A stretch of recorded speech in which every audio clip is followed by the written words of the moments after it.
Hello, good evening, and welcome to our Saturday night, middle of the weekend episode of Brett's Old Time Radio Show. We're out with friends tonight. Not sure where we're going. I think it's for a friend's birthday. So Vicky is always in charge of these things. As I recall, we're going to a Wham and Duran Duran tribute. So that'll be good. Anyway, but I'll let you know how it goes. Obviously, I'll do some content for our social media, and I'll let you know how it went. Huge thank you for joining me once again for our regular late night visit to those dusty studio archives of old-time radio shows right here at my home in the southwest of the United Kingdom. I'm Brett. I'm your host for our Nighttime Podcast. Welcome to another episode. Got a supporter page, patreon.com/Sunday Night Mystery. But for now, it's time for our latest adventure with insurance investigator Johnny Dollar. This one's called the Youngstown Credit Group Matter. First broadcast on the 8th of December, 1951. From Hollywood, it's time now for Edmond O'Brien as... Johnny Dollar. This is Sergeant Bacon. I'm calling for Police Chief Allen. Oh, yes, Sergeant. How are things going?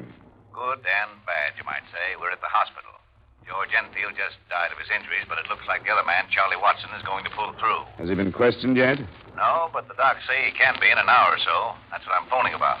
Chief Allen says you can come over if you want to get in on it. Good. I'll see you in about 20 minutes. Oh, Sergeant, did you get the new tally on the robbery? No, I didn't know there was a new one. It stands at 48,000 now. And murder, too. I guess this one will rip Youngstown to pieces, all right.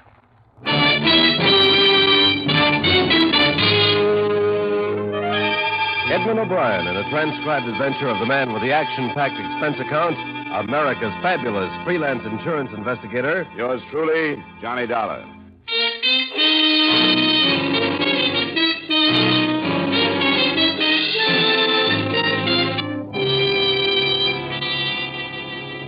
Expense account submitted by Special Investigator Johnny Dollar to Home Office, Columbia All Risk Insurance Company, Hartford, Connecticut. The following is an accounting of expenditures during my investigation of the Youngstown Credit Group matter. Expense account item 1, $45.60, airfare and incidentals between Hartford and Youngstown, Ohio, where Sergeant Biggin added the following details to what I had already learned. The Youngstown Credit Group is a savings and loan set up for the employees out at Federal Mills. About 2 years ago, they set up this service to cash the men's paychecks. Enfield and Watson have been going right out to the plant every payday at noon. Charged a small fee for the service. The same two men every week with that kind of money? That's right. And this morning, somebody finally caught up with them. Knew the route they took and the time. Evidently stopped their car some way, got into it, relieved them of the money, and then pushed them out while they were making their getaway. Enfield and Watson are a mess. That's all we've got except an abandoned sedan that might fit in someplace.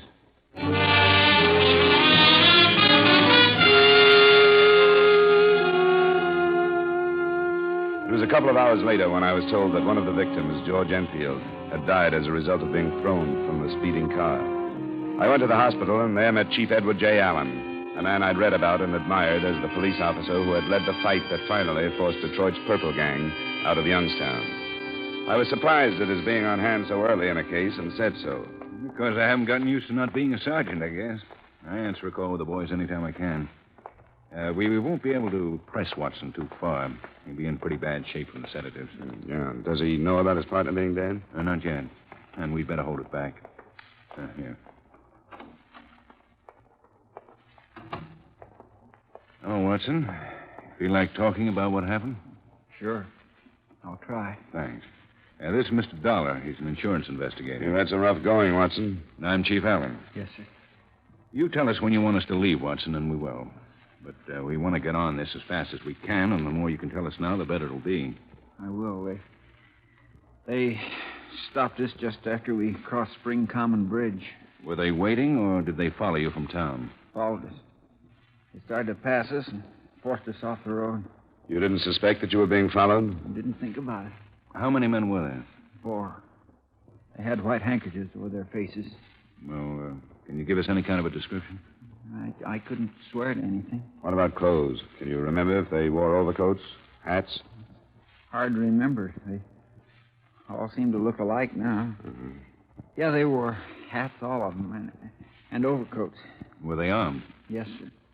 All of them were armed. Well, what can you give us on the type of weapons? I don't know very much about guns. Enough to know if they were automatics or cylinder type? The man that took me had an automatic. I remember that. Or would you say it was a large gun or a small one? I don't know how to answer it. Didn't look either way. Or was it nickel-plated or blue steel? It was dark, I think. Blue steel. How tall are you, Watson? 5'9.5".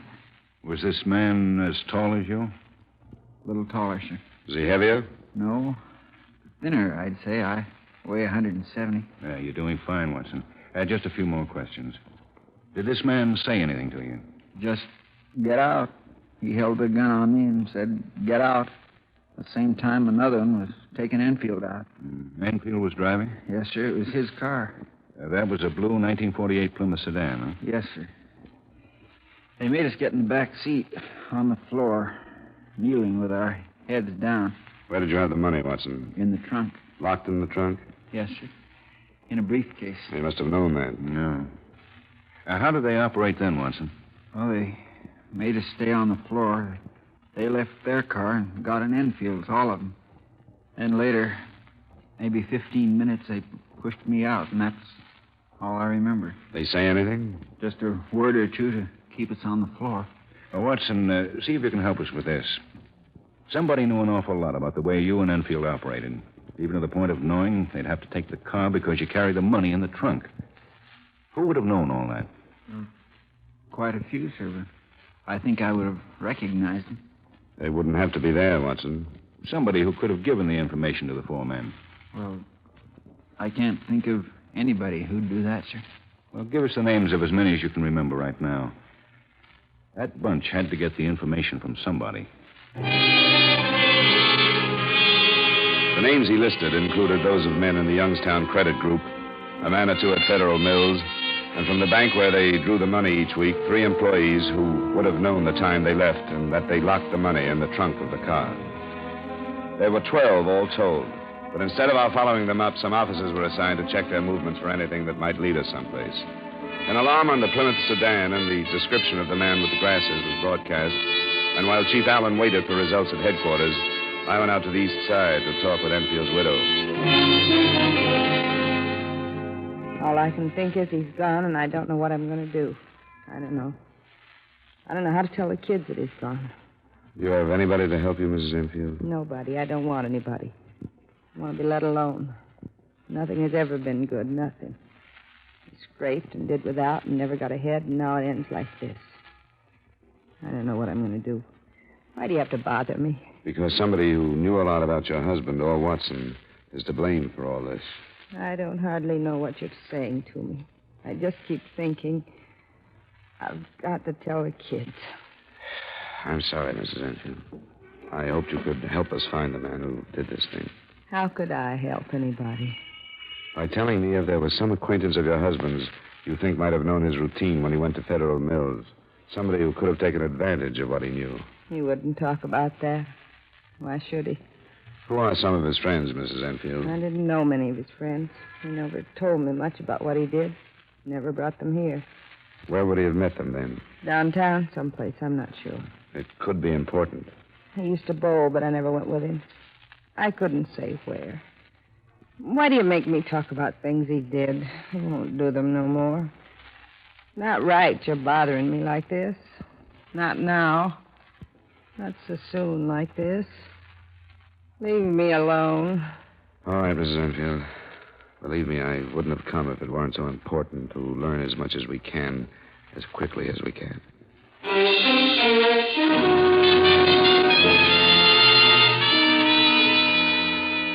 The importance of speed, of course, was based upon the fact that the $48,000 to have been used to cash paychecks was in small, untraceable denominations.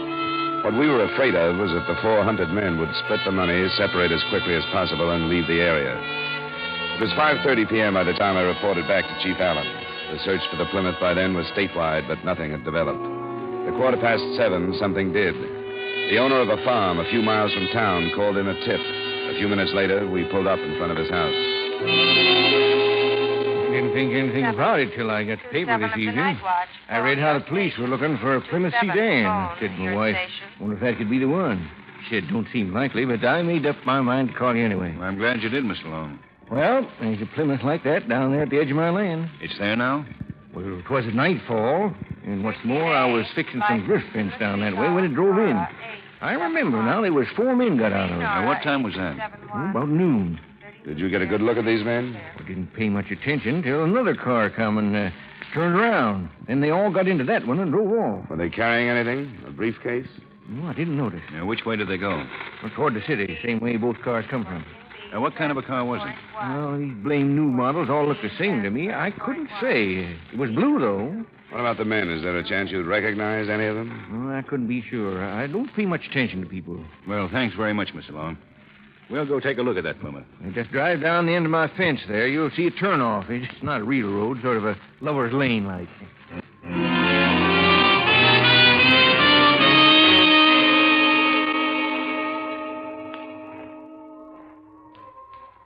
It's the car, all right, Dollar. Yeah, they dumped it in a hurry, didn't they? Yeah.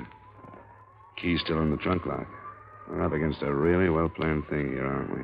They're sure ahead of us so far. Another car and a 5th man to figure now. You think they went back to town? Would you have planned it that way? Maybe. If I had, I would have thrown you a curve. You and all the deputies and the state police would be looking for a group of 4 making a getaway. Yeah, that's right. But I'd be back in town, not part of a group anymore, but anybody on the street. Yeah. With a drawer full of unmarked bills someplace. Well, we got the sedan in and see if it'll give us anything. I can drive it if you want without messing up too many prints. Yeah, that would save some time. Hey, come here. What have you got? Look at the stain on the floor there. Could that be blood? It's hard to tell with just a flash. Let's get this thing in and put somebody to work on it.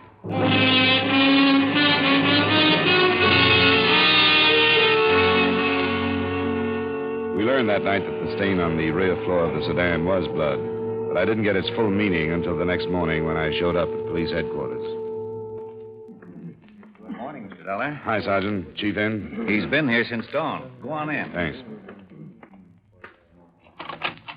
Oh, there you are. Just called your hotel. I take it I'm late for something. Did you sew this thing up after I got out of your way? Oh, hardly. I asked him to speed up the autopsy on Enfield last night, and it turns out that he was beaten before he was thrown out of that car. Oh? Yeah, with all the rest of the damage to his head, it was easy to miss. But the fatal wounds were caused by a blunt instrument, probably a length of pipe. And he must have known somebody in the group. Sure he did. We've got a downright premeditated murder on our hands.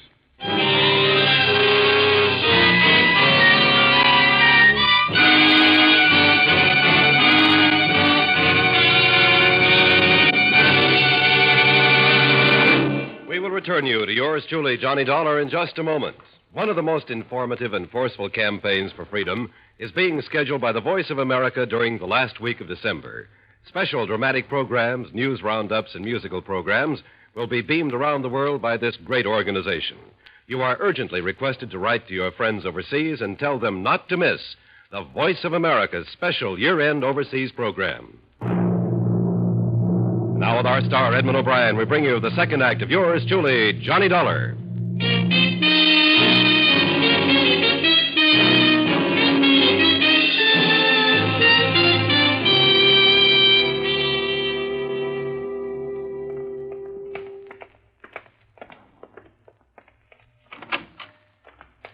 Morning, Watson. Morning, sir.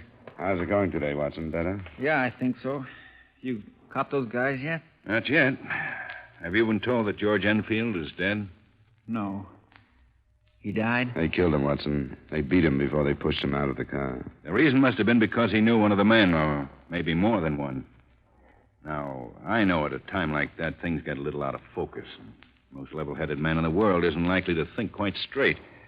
But we want to go over what happened with you again. Sure, but I don't see how it could have been anything like that. It almost has to be, Watson. They didn't kill you, so why would they kill him if they didn't have a darn good reason to? I don't know. Tell me, what did Enfield say while this stick-up was going on? I don't think he said anything. I didn't hear anything he said anyway. Not any names, if that's what you mean. Well, that's what I want you to be as clear about as you can. Oh, I'm sure I didn't hear anything. I was talking so myself. Maybe he could have said something I didn't hear. While you were still in the front seat? Yes, sir. I was scared stiff, and I kept telling this guy not to shoot me. That's all I was thinking of. I was scared stiff, and I couldn't help it. All I remember is him sitting with his hands still on the wheel and those men with masks on coming for us. When you were both on the floor of the back seat, Watson, did he say anything then? No, sir. What about you? I was begging for my life, and I'm not ashamed to say so. You don't have to be. I was saying I don't care about the money and to let me out of there. I thought they were going to kill us then, because I couldn't think of any other reason why they should take us with them. And Enfield said nothing. No, I'm sure he didn't. I remember now, one of the men even said something. He said, "What's the matter with you? Why aren't you begging like your buddy?" And George still didn't say anything. Did this man call him by name? I don't think so. No, he didn't. Dollar? Yeah, I think we've stayed long enough. Thanks very much, Watson. Sure. You may have helped us quite a lot. You get some rest now. We'll see you later. Yes, sir.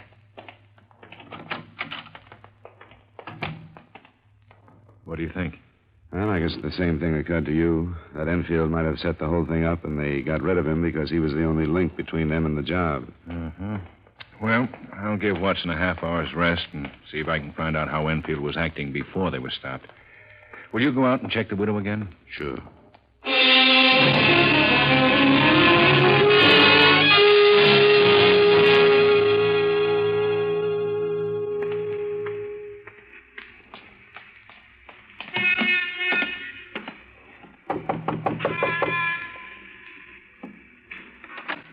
Hello, Mrs. Enfield. What do you want? Well, we've learned some new things about your husband's death, and I wanted to tell you about them. What kind of thing? May I come in for a minute? For a minute. I got work to do. Thanks, Mrs. Enfield. What kind of things did you find out about George? That he didn't die because he was pushed out of the car. How was he then? He died as a result of a beating. The men who stole the money killed him for one reason or another. I don't see any difference. He's gone, and it don't change things how it happened. Is that all you came to tell me? Mrs. Enfield, I don't understand you. Don't you want to help us find the men who killed him? It's over with. Now I'm going to try and forget. No, I'm afraid it's not as simple as that. I can tell you this, Mrs. Enfield. The police think it's possible that your husband was involved in that robbery. Why do they? I told you yesterday, those men knew so much about the habits of your husband and Watson that they must have learned from one of them or from somebody very close to either one. And Watson is pretty much cleared in their books. I don't know. You don't know what? I'm all mixed up. I knew something was wrong. I even thought about what you just said. But I tried not to. I didn't want it to be true. If it's true, it'll come out. You've got to realize that, Mrs. Enfield. My sister from Cleveland came and got the kids. She can keep the truth from them until I can move out of here. They think he was a hero. They're all I care about. Nothing can hurt me any more than he did. I'm sorry, Mrs. Enfield. I'll show you what kind of a man he was. This is what I found yesterday before you came. A railroad ticket. He was going to leave us. California. Why did you tell me yesterday? I didn't want anybody to know. I was ashamed. The kids, mostly. I didn't want them ever to find out. He was going to leave us with no money, with bills we couldn't pay. And that's all. That's what he thought of us. Was he involved in the robbery, Mrs. Enfield? I don't know. Something was going on.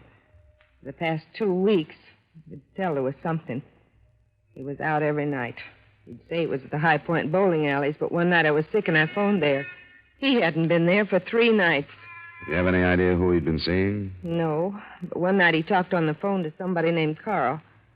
I was listening, and he said he'd meet this Carl at the High Point. That's all I know. Nothing more definite about the robbery? No. Except why would he buy a railroad ticket to California unless he was going to run away? Carl at the High Point. Thanks, Mrs. Enfield. We'll see if we can find him.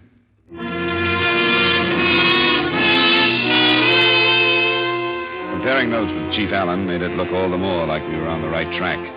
Watson had told him that Enfield's attitude when they left the bank could have meant that he was under some kind of strain. Surprisingly, the name Carl fit in almost immediately. Carl Huffman, a punk with an unimportant police record, had been seen meeting Enfield in the High Point alleys. He was easily located and brought in for questioning. You remember me, Huffman. What are you doing still in town? No law says I can't be here. Who told you to say that? Nobody has to tell me to say something that's true. Remember the last time you were in here? No. Well, I do. You were playing it big then, too. You were counting on some friends from Detroit who didn't come through. Whose gang was that, Huffman? I don't remember. Yes, you do. You thought it was the strongest organization in this part of the country. You thought hiding behind them, you couldn't be picked up. You had the idea that just because you were on the fringe of organized crime, nobody could hurt you. But you got hurt, didn't you? A year on the last rap. So I got a year. It settles it.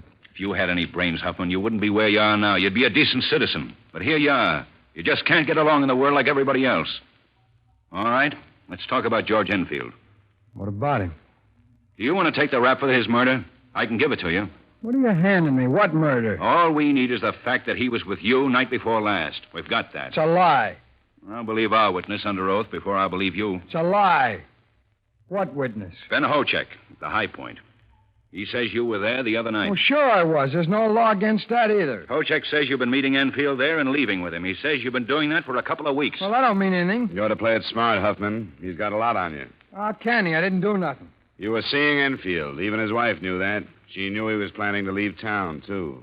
I can't help that. You were seeing him so you could set up that robbery, isn't that right? I don't know what you're talking about. Let's get back to that other thing you don't know about. Where were you the other morning between 11 and noon? I've already told you. I slept late. Your hotel clerk says he saw you leave at about 10:30. Well, he must have been mistaken. Do you want to take this rap alone?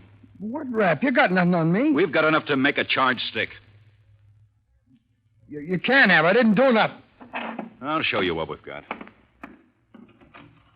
You're in a bad way, Huffman. He didn't tell you yet about the witness. How can there be a witness? A farmer out where you dumped the Plymouth. He saw you drive it in. He watched you open the trunk and take the briefcase out. He's on his way in now. All right. Did you ever see this before, Huffman? No. I don't even know what it is. Don't know what it is. What does it look like? It's a piece of pipe we found in a ditch along the highway out past Federal Mills. About a half-mile beyond where you tossed Enfield out of the car. I tell you, I don't know what you're talking about. Look at it close, Huffman. See these marks up here? They're small, but they're bloodstains. It don't mean anything to me. It did to Enfield. That's what killed him. I don't know anything about it. I never saw it before. Then how come it's got your prints on it? That's a lie. I never touched it. I wasn't even...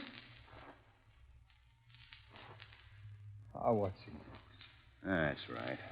Why take it all yourself? Look, I didn't know there was going to be any killing. If I had, I wouldn't have got mixed up in it. Who were the rest of them? Bill Lewick and Vern Clark. But it was Enfield's idea. He started it. There are two more men, aren't there? Oh, what kind of a break do I get for giving you all this? You can make a deal with me, Huffman. You know that. Any break will have to come from the district attorney. Who are the other two men? Thayer brothers. Thayer brothers? Yeah. When did they come back to town? A couple of weeks ago. They've been laying mighty low. We haven't heard about it. Well, they wanted it kept quiet. They came back to build up a new organization. Chief, look, I'm giving you a lot. I ought to get a break. Well, it won't hurt you to cooperate. Well, they're the ones that did the killing, Ed and Charlie. Why? They didn't like Enfield. They were sitting in the back seat with him. They didn't say anything till after, though. Then they said that they were afraid he'd spill everything. They knew he was going to leave town, and they said nobody'd ever find out how he was killed. Well, the other two men still teamed up with him? No, this was a first job for Lewick and Clark. They work at the Ace Trucking Company. Now, what about the Thayer brothers? Where are they? They're staying at their old place out at the city limit. The Tuxedo Club? Yeah. Well, that's still closed up. Well, that's where they are, unless they left when they learned you picked me up. Well, how would they know that? Look, I'm giving you an awful lot of stuff, Chief. They know because one of their friends has been following me around ever since the job. Sergeant Biggins, you see? The Thayer brothers are back in town. Back? According to Hoffman, they've holed up in their old joint. Get 2 or 3 squad cars out there. I don't want them to try to take the place because the Thayers have probably been tipped. I want some roadblocks set up in case they try to leave. I'll get right on it. And get 5 or 6 of our best men to meet me here at 4:30. We'll go out and pick them up at dusk.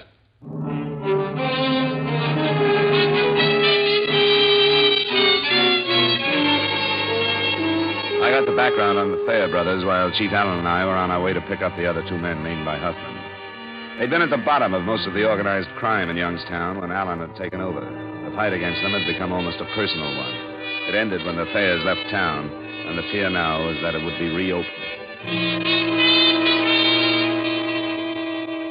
There was no trouble from William Lewick and Vernon Clark, a couple of first-timers out for some easy money. Their statements bore out Carl Huffman's that the Thayer brothers had done the killing. At 4:30, the process of bringing them in got underway. According to Fredericks, they tried to leave a little after 3. They pulled out in a gray sedan, but when they saw the roadblock, they turned back. So that's what we face. They know we're coming, and they're waiting for us. You men were picked because you've all been up against them before. You know what to expect. Anybody have a question? All right, we better get started.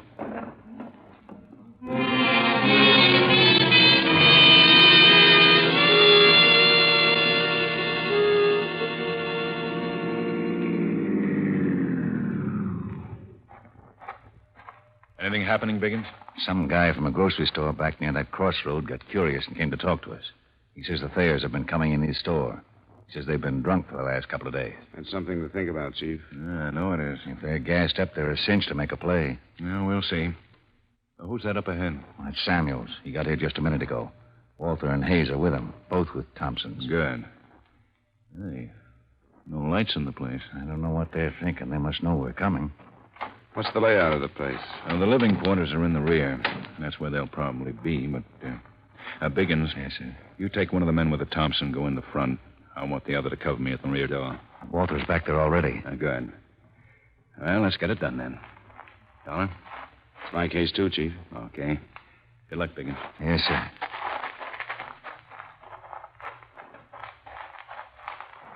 I'm moving in now, Walter. Right.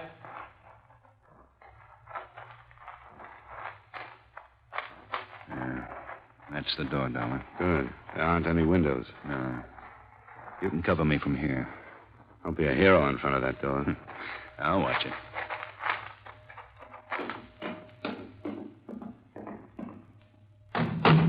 Ed, Charlie, police. Keep Allen. He's all right. All right, Walter. The Thompson, if they want it that way. Hey, come on, give me a hand.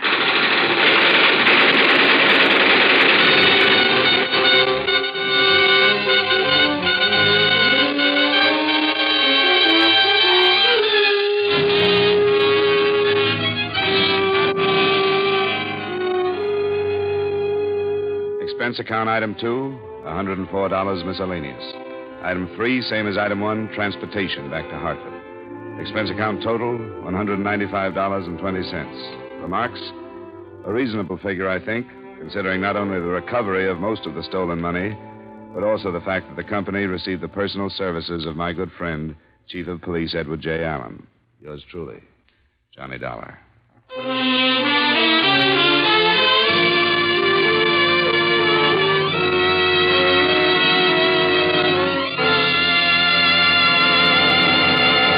Yours truly, Johnny Dollar, stars Edmond O'Brien in the title role and is written by Gil Dowd with music by Wilbur Hatch. Edmond O'Brien can now be seen starring in the Paramount Pictures Technicolor production, Silver City. Featured in tonight's cast were Ed Begley, Bill Johnstone, Parley Bear, Virginia Gregg, Tim Graham, and Stacey Harris. Yours truly, Johnny Dollar, is transcribed in Hollywood by Jaime Del Valle.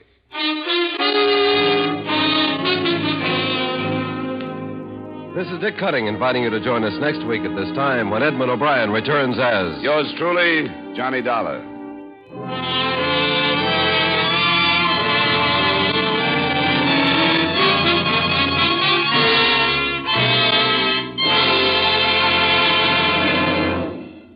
When you read the headlines on Korea, remember this. Industry can produce the bombers, the munitions, but only you can give the blood. And it's your blood that is saving the lives of 97 out of every 100 wounded men. Don't wait till it's too late. Give now. Call your local Red Cross Blood Center for an appointment. And then keep that date to save a life.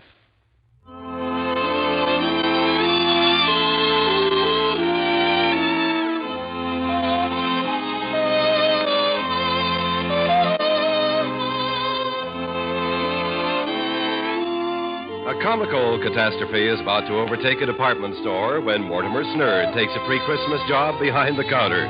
The full details, plus a visit by musical comedy star Lisa Kirk, will be heard tomorrow night on the Edgar Bergen, Charlie McCarthy Show. Stay tuned now for the Vaughn Monroe Show, which follows immediately over most of these same stations.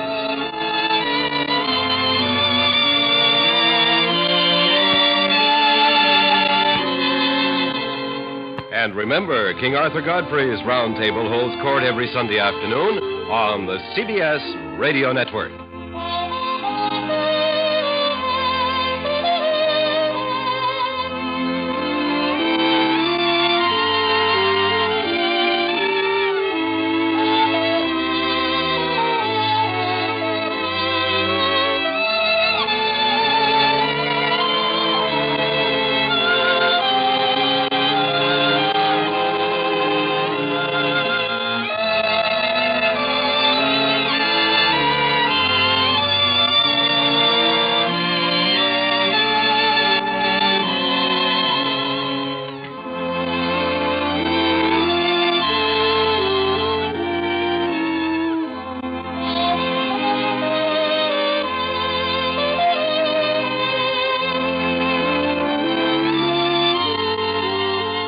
Welcome back. Hope you enjoyed our latest adventure with insurance investigator Johnny Dollar, and more adventure to come tomorrow with The Man Called X, going live at 5 p.m. UK time. Don't forget, we've got a supporter page, patreon.com/Sunday Night Mystery. But for now, thanks for listening. I'll be with you 7 days a week, each and every week, and I'll see you tomorrow on Brett's Old Time Radio Show. Love you. Bye.